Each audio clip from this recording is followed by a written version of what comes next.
Hello, welcome to the Sleep to Healthy. I'm your instructor, Dennis Trumpy, and this is lesson number 2 of the Sleep to Healthy How to Cure Insomnia class. This lesson is titled Sleep and You. In this lesson, you will learn the basics about sleep and insomnia that will set the foundation for the rest of this course. I will be teaching only what's needed for you to successfully complete this course and improve your sleep, and I will ignore all the non-essential sleep and insomnia trivia. I'll begin with sleep basics, so we have a common language and understanding of terms. So, what is sleep anyway? Although you sleep daily, you may not have been told what sleep is. Scientists are still trying to unravel the mysteries of sleep, but as a starting definition, sleep is a mental and physical state that has distinct differences from your waking state. So, regarding your interaction with the environment, during wakefulness you're geared to react to the world around you through your senses.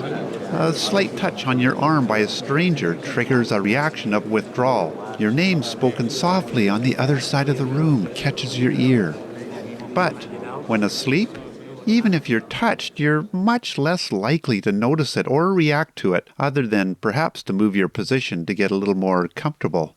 So sleep is a partial isolation or withdrawing from the environment.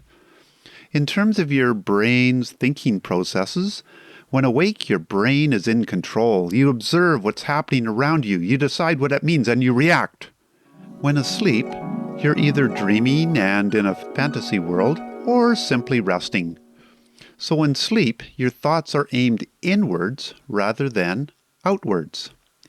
In summary, sleep is an alternative mental and physical state that is inward focused rather than outward focused.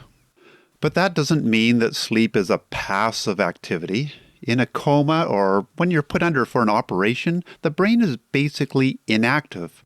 But in sleep, there's a lot going on. Sleep is mainly an activity that benefits the brain. Physical benefits are less critical. Michael Schwartz, who is an expert in measuring sleep in the laboratory, puts it this way. So I think it's really helpful to first understand that sleep is not a uniform state. It feels like it at night, feels like either you're asleep or you're awake. But there's a tremendous amount of things going on while we sleep. It's very complex. All the brain chemistry changes and physiological changes that happen while we sleep are just profound. And really every organ in your body, every physiological system is all different while you sleep compared to while you're awake. There are important benefits that you get from sleep. For instance, 7. Important memories are reinforced and unimportant memories are let go. This means that you learn better and remember more. 6.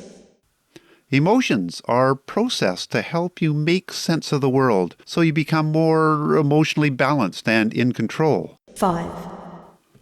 You learn complex tasks and motor skills. They're reinforced while you're sleeping. So, for instance, you'll learn athletic skills or crafts more quickly. 4. Growth hormones are released, either to grow or to heal your body. 3. Appetite hormones are regulated to make it easier to eat healthily and control your weight. 2. The brain spends time rejuvenating and flushing itself of waste products to ready itself for another day of activity. 1. And of course, it helps you to feel good, refreshed, and alert when you are awake. So your relationships with others improve and you just feel better.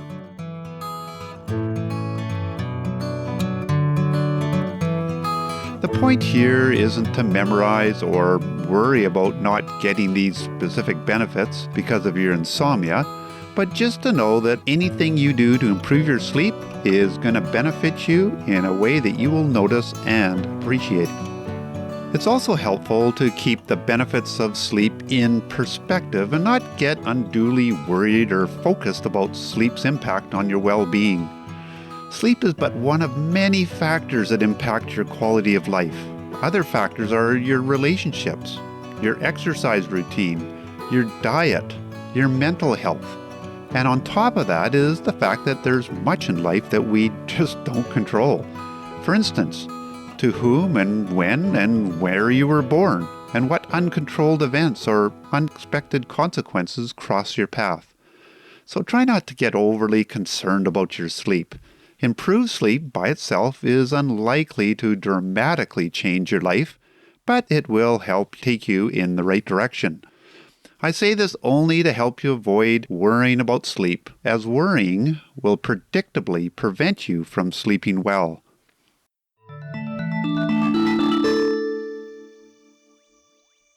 The amount of sleep you need is determined genetically, like your height or your shoe size.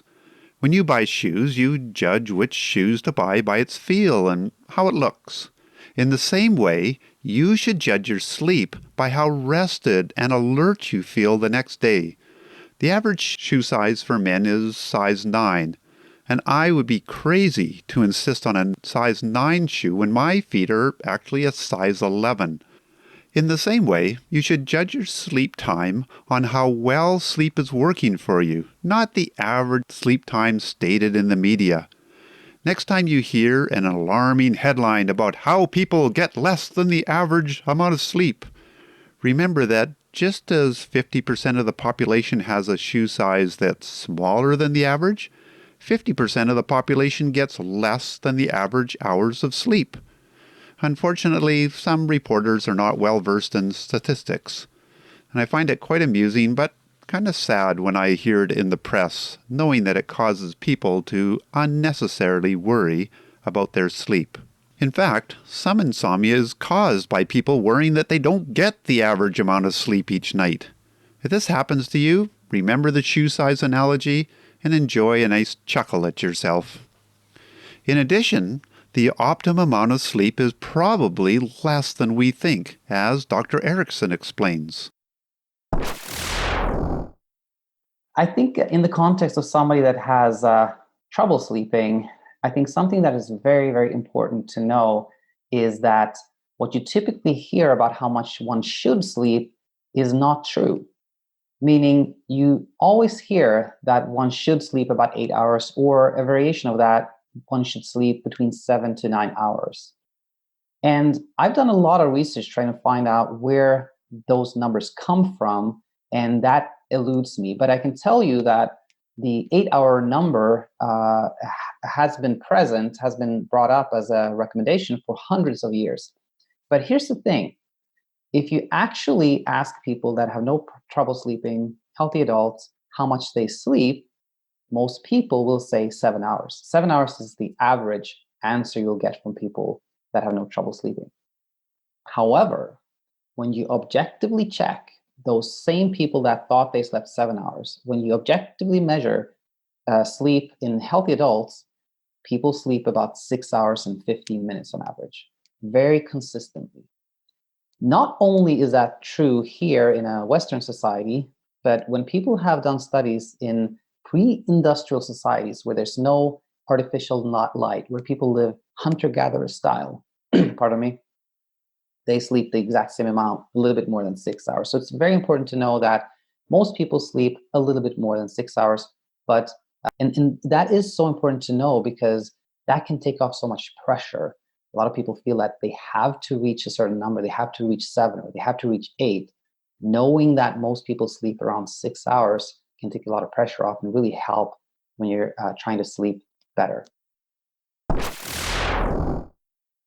If that's not enough for you to rest a little easier, keep in mind that people with insomnia typically underestimate the amount of sleep they're getting by about an hour. That's right. When they put people with insomnia in a sleep lab where they can accurately measure the sleep and ask them the next morning, how much sleep do you think you got? They typically underestimate the amount of sleep by a full hour. You might be doing the same.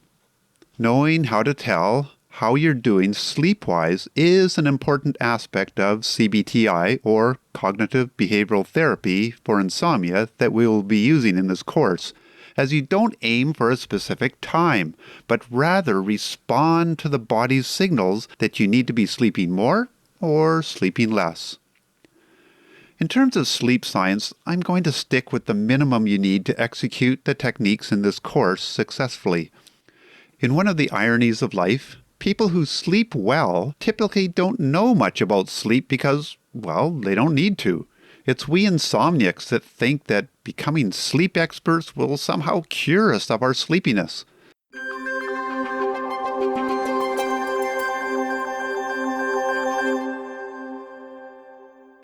I would like to explain a few aspects of sleep in more detail that will help you with the course. The first is the two-model process for sleep. Basically, this model sees the sleep-wake phenomena as a tug-of-war between two opposing processes. On the one hand, in the left corner, from the moment you wake up in the morning, the brain starts a very slow process of pulling the brain towards sleepiness. As the day goes on, this pressure to sleep goes up and up and up and gets stronger and stronger. By bedtime, the brain is really wanting to get some sleep. This is called sleep pressure. Sleep pressure is caused by the buildup of a chemical called adenosine. For CBTI, this is important to know because part of the methodology is to work with your sleep pressure, not against it. Caffeine, for instance, temporarily blocks adenosine from working, which is why it helps to perk you up.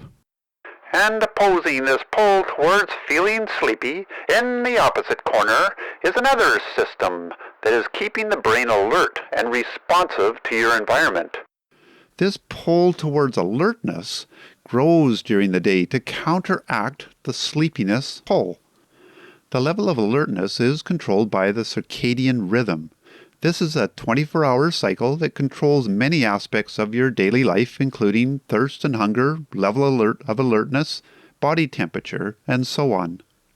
Around bedtime, the sleepiness factor is pulling hard, and around the same time, the brain releases chemicals that shut down the alertness drive and prepare the brain for sleep. During sleep, the sleep drive is gradually reduced, and the next morning, sleep pressure is at its minimum, and the whole process starts up all over again. You don't need to memorize the details. First, be assured that CBTI works with these natural rhythms and does not try to manipulate them or get you to work against them. The second is it means going to bed when your sleep drive is high, not when your clock shows a certain time, is important. Listen to your body, not a digital display. And third, do things that help the brain switch off its alertness so you can sleep. Here's how Michael Schwartz explains it. And I think it's helpful to understand kind of on the science about sleep that your sleep is kind of dictated by really how long you've been awake. That drives your natural sleep, your homeostatic sleepiness. And then there's also that circadian drive, which is kind of a cyclic back and forth of sleep and wake. So they kind of have to be lined up in order for sleep to be its best. There are a few triggers that inform the brain to cut back on the level of alertness and start sleeping. The first is light. Humans are nocturnal, meaning that you're designed to sleep at night. So when the intensity of light decreases, this is a strong signal to your brain that it should switch over to sleep mode. In the same way, bright light, especially in the morning, is a trigger that alertness should be switched into high gear. Low light levels trigger the release of melatonin, a hormone you have likely heard of whose role is to reduce the levels of alertness in the brain. This function of melatonin is important to understand because people often take melatonin to help with their sleep. But the only proven use of melatonin is to help shift when the sleep starts, not the quality or quantity of sleep. So, for example, if you tend to be a night owl and want to get to sleep earlier, then melatonin may help by triggering your sleep a bit earlier. Other than that, clinically, melatonin isn't recommended for insomnia. Another sleep trigger is the level of stimulation from the environment. When you stop stimulating activities, the brain knows it can reduce alertness and let sleep take over. If you maintain stimulating activities right up to bedtime, your brain stays on high alert. Your response to stimulus is highly personalized, as what stimulates you is boring to another.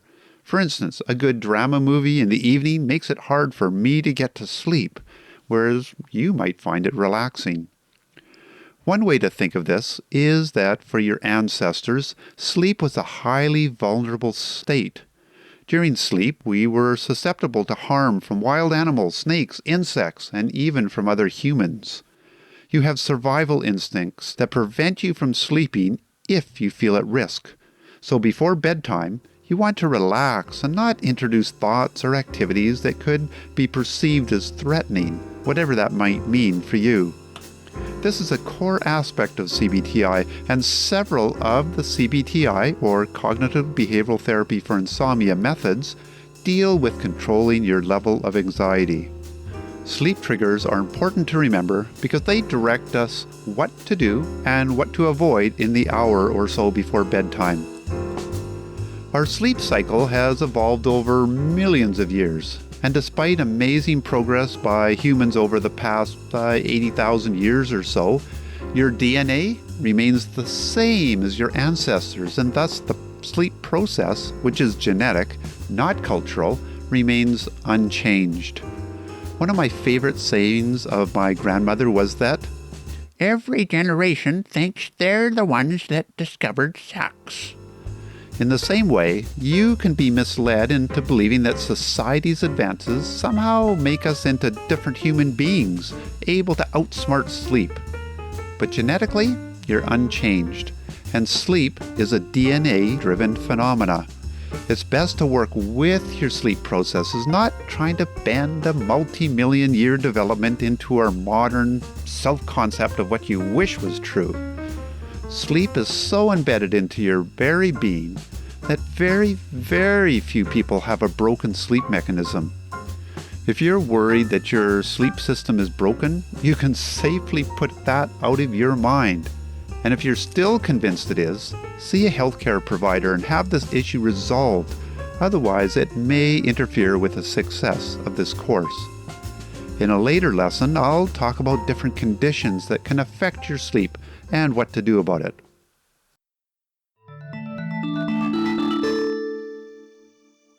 The only brain region I'll be focusing on is the prefrontal cortex, as it implies is the front portion of your brain, just right behind your forehead. It controls your ability to plan, analyze, make decisions. In other words, it's the part of the brain that creates anxiety about the future and stress about the past. This is important to know because anxiety and stress prevent you from sleeping well. It's worth noting that while the prefrontal cortex is extremely active during the day as you make your way through the world with all its challenges, if you're sleeping well, it pretty much turns off at night. As an example, during REM or rapid eye movement sleep, the brain is very active, except the prefrontal cortex region. This is probably why dreams can be so wild and free, as the dream is unhindered by the logical, controlling prefrontal cortex. One of the roles of CBTI is to reduce the anxiety in the prefrontal cortex so it doesn't interfere with your sleep. Sleep isn't uniform. It has different sleep stages. And although you don't need to understand the different sleep stages in detail, I want to mention them here so you can understand some experiences you may have with your insomnia. Before getting into the details, I'd like to give you an audio simulation of brain activity during sleep. Brain activity can be measured with an EEG, which measures the electrical activity in your brain. Here is what a simulation of an alert person's brain activity at 22 Hz would sound like. When you're resting, such as when you wind down before going to bed, your EEG would sound more like this at 18 Hz. This is the same frequency that your brain is at during REM or rapid eye movement sleep. As you drift off to sleep, your brain slows down even more into N1 and N2 sleep at 10 Hertz. Then, when you get into your deepest N3 sleep at 2 Hertz, it would sound like this.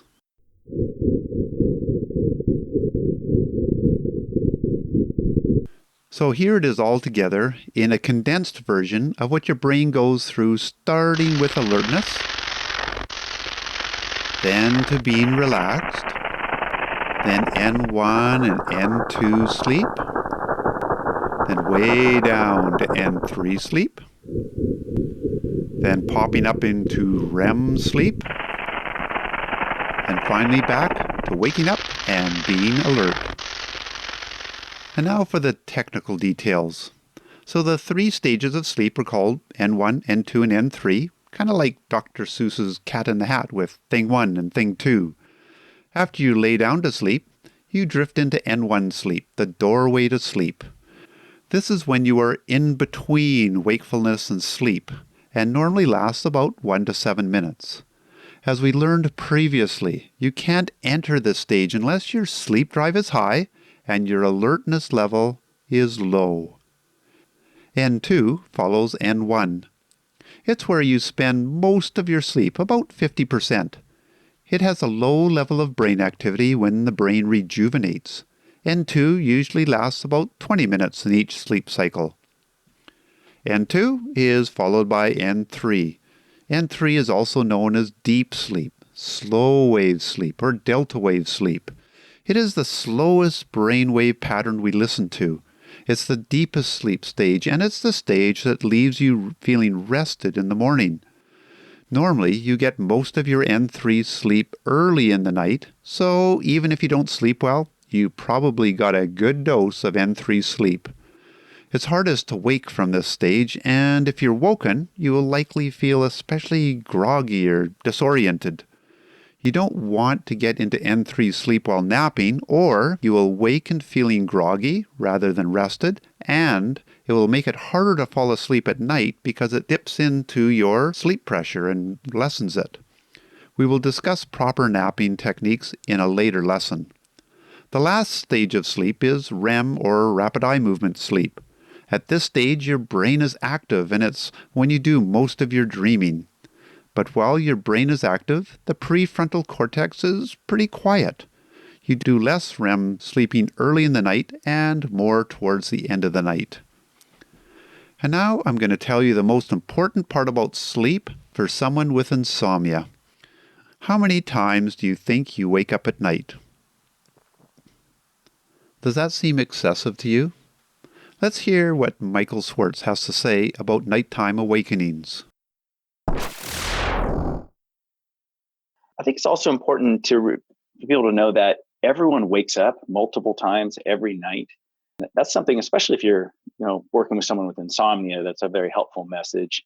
But just everyone should just be aware that we wake up multiple times, but there's a tremendous amount of amnesia involved with sleep. So we tend really not to remember 90% of the times that we wake up during the night. And I've seen that extensively as a sleep technologist over the years. I learned that very early on in the 1980s. You ask your patient, how many times do you think you woke up last night? And they woke up about 100 or 150 times, and they say, oh, maybe 4 or 5. And you get a sense very quickly that there's not a lot of the idea, the memory of how much you sleep, how much you wake up is really pretty elusive for everyone.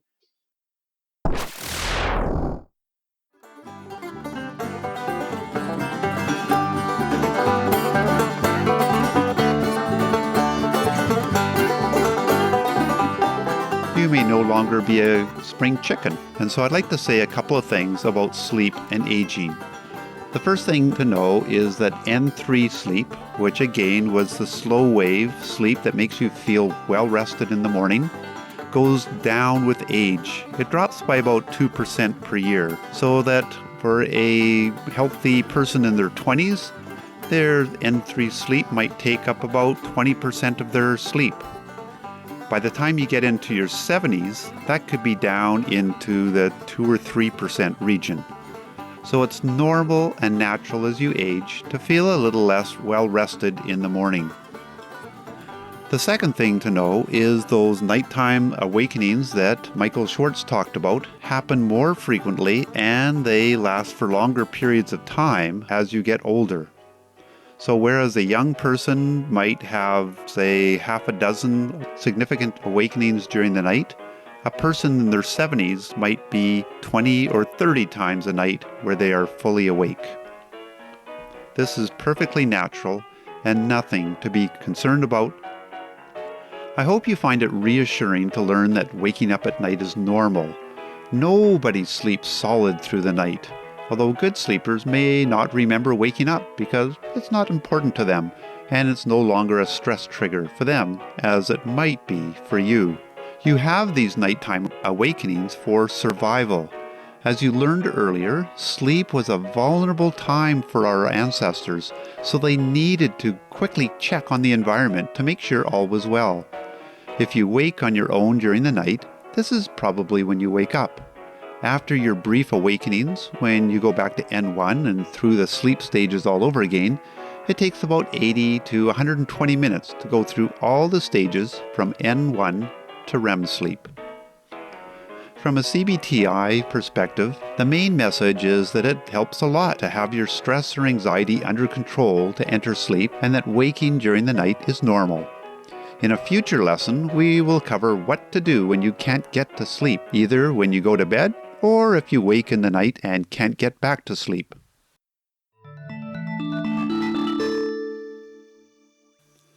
Now you have a basic understanding of sleep. We have covered a lot of information. It will be helpful to review this lesson after you've listened to the other lessons, as it will make a lot more sense then, and you will likely notice information that didn't seem important at the time and you forgot, but it helps you after you've listened to the other lessons. Also, I might have made some improvements since this recording. Show notes, as always, are available at sleepthehealthy.com, and I'd like to finish with some advice from Dr. Erickson. I want to say the following, that CBTI has been around for decades. It has been shown in study after study after study to be very, very effective. My personal experience is that it's kind of like weight loss, meaning if you exercise more and if you restrict caloric intake, you will lose weight. I feel it's the same with CBTI. If you apply CBTI techniques, if you understand them, if you commit to them, and if you follow through, you will sleep better. It's pretty much guaranteed, in my opinion. This said, just like weight loss and exercise, it is not easy. It's not easy to get up every time the same day, even if you had a night when you slept very little. It's not easy sometimes to make sure you don't fall asleep during the day. It's not easy to change your mindset to one where you are not trying to sleep, where you're not wanting to sleep. But if you just start working, if you follow through, if you commit, you will sleep better. Each lesson will have an assignment. You can find the assignments at sleepthehealthy.com. Today's assignment is to start monitoring your sleep with a sleep journal. There are easy and complex ways of doing this. I find the easier approaches work best. There are a few examples on sleepthehealthy.com or search Sleep Journal on the internet for some sample forms. Your assignment is to find a form you like, print it off, and start using it on a daily basis. This is important for several reasons. First, it sets a baseline you can use to measure progress or if you're plateauing or backsliding. Second, it will help shed light on the cause and effect relationship between daytime activities and nighttime sleep. You should see better what helps and what hinders your sleep. Third, it gives more accurate information about your sleep so you don't make assumptions or think things are worse or better than they really are. And finally, if you ever seek professional help with your sleep, the first thing they are likely to ask about are the facts and details of your sleep. A sleep journal is about the only way you can give them accurate and reliable information. I also recommend journaling in a less formal, more wordy fashion. This means writing or typing your thoughts each day about your sleep, what you noticed, what you think the causes might be, what effects it has on your sleep, and so on. There are samples on my website, sleeptohealthy.com. Many people, including myself, learn a lot by writing about issues rather than trying to sort everything out in my brain. You could try one of the many sleep journal apps for your smartphone. I don't make any recommendations, so you're on your own there. What I don't recommend is a sleep tracking wearable. The purpose of a journal is to gather information so you can see the cause and effect of your behaviors and actions on your sleep, not to track your sleep in charts with performance statistics. I discourage you using a sleep wearable because by measuring your performance, they can easily start to cause stress and anxiety. And stress and anxiety, they're the #1 sleep killer. This isn't a race or a contest. As you will learn in the Sleep Buddy lesson, your attitude towards sleep should be more like your attitude towards a good friend. It's not a case of conquering, but of enjoying and appreciating.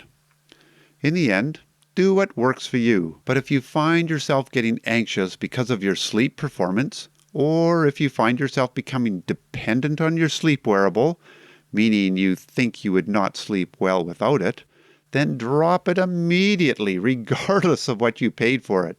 It has turned into your sleep enemy.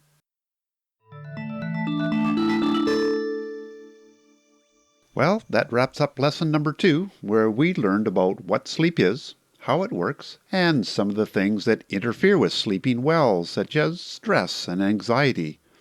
We learned about what you desire, more and better sleep. In the next lesson, we will learn about the enemy, insomnia. We'll learn that insomnia may not be as bad for you as you thought, how you came to have and perpetuate your insomnia, and learn what you can do to start correcting your sleepless nights. The thought process that these sleep efforts lead to create more insomnia. So it's really important to understand that anything you do to try to produce sleep always will produce insomnia.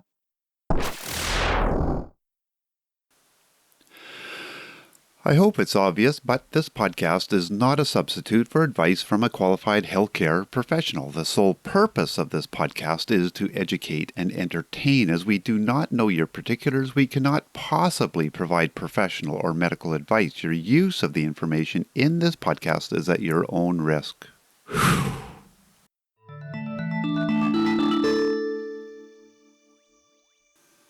You don't need tons of sleep trivia and people's opinions about sleep.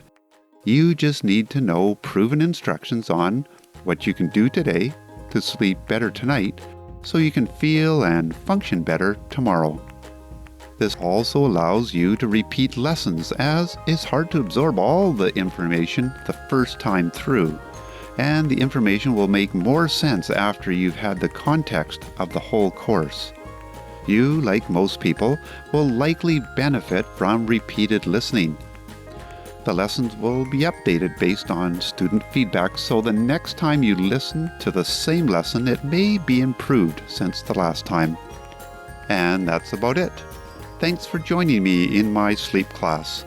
I look forward to seeing you again on the next episode of the Sleep to Healthy podcast. See you then.